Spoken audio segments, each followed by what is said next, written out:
एक बहुत कॉमन सवाल है जो हमारे पेशेंट्स हमसे पूछते हैं कि डॉक्टर क्या बिना हेड शेव किए हुए हेयर ट्रांसप्लांट कर सकते हैं? तो बिना हेड शेव किए हुए अगर हम हेयर ट्रांसप्लांट करते हैं तो क्या एडवांटेज और डिसएडवांटेज है और हम किन में कर सकते हैं बिना क्वालिटी कॉम्प्रोमाइज किए हुए, इस वीडियो में हम ये जानेंगे।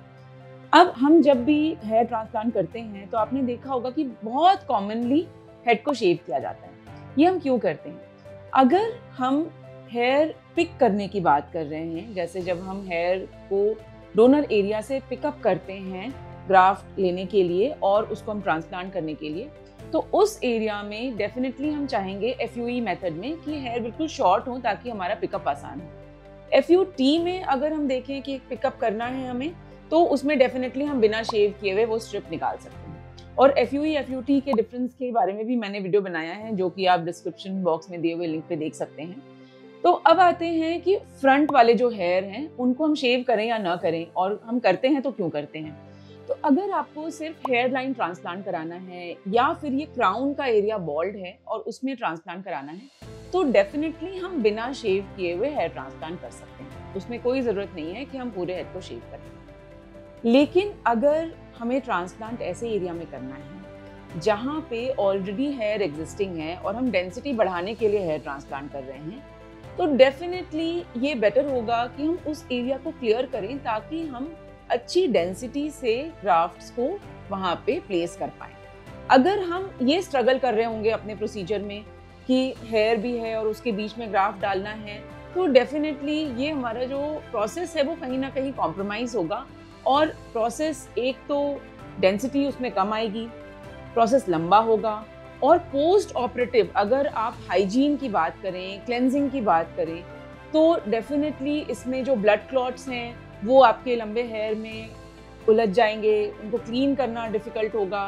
तो ऑल इन ऑल अगर हम क्लेanलीनेस नहीं मेंटेन कर पा रहे हैं तो हेयर ट्रांसप्लांट का रिजल्ट कॉम्प्रोमाइज होगा। So it is for a better result that we want the head shaving. But इसमें एक बात ये भी है कि फीमेल पेशेंट्स से हम हेड शेव नहीं कराते अनटिल अनलेस कि अगर वो बिल्कुल ओके हैं और अगर वो ये मैनेज कर पाती हैं कि ठीक है डॉक्टर हमें रिजल्ट से मतलब है और आप शेव कर सकते हैं, हम मैनेज कर लेंगे, तो उन केसेस में हम करते भी हैं। But in general 90% of cases में in female hair transplant we do not need the head shaving, because usually उनका जो ट्रांसप्लांट है वो इस एरिया में या हेयर लाइन के लिए होता है। एक और बात है, जब हम FUE के थ्रू फीमेल्स के डोनर एरिया से बाल लेते हैं तो उसमें हम पूरा एरिया शेव नहीं करते, हम सराउंडिंग हेयर छोड़ देते हैं, बस बीच का एरिया क्लीन करते हैं और उससे हम हेयर पिकअप करते हैं ताकि जब आप बाल खुले छोड़ें या पोनीटेल बनाएं तो वो एरिया बिल्कुल भी दिखाई नहीं देता। एंड एनीवेज 10 दिन में वहाँ पे हेयर ग्रोथ अपनी जो है वो वापस आ जाती है, तो वैसे ही वो एरिया कैमोफ्लेज हो जाता है।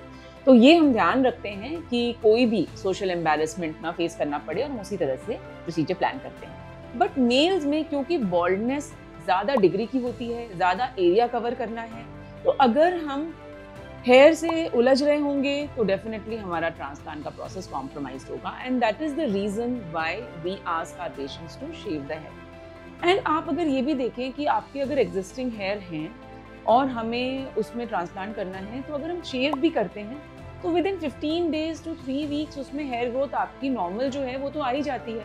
ट्रांसप्लांटेड हेयर थोड़े दिन में ग्रो करेंगे, बट आपके हेयर्स जो नॉर्मली हैं वहाँ पे ऑलरेडी, उनकी तो ग्रोथ अगले दिन से ही शुरू हो जाती है। तो इतना कोई बहुत बड़ा मसला नहीं है कि हेड शेव करें या नहीं करें।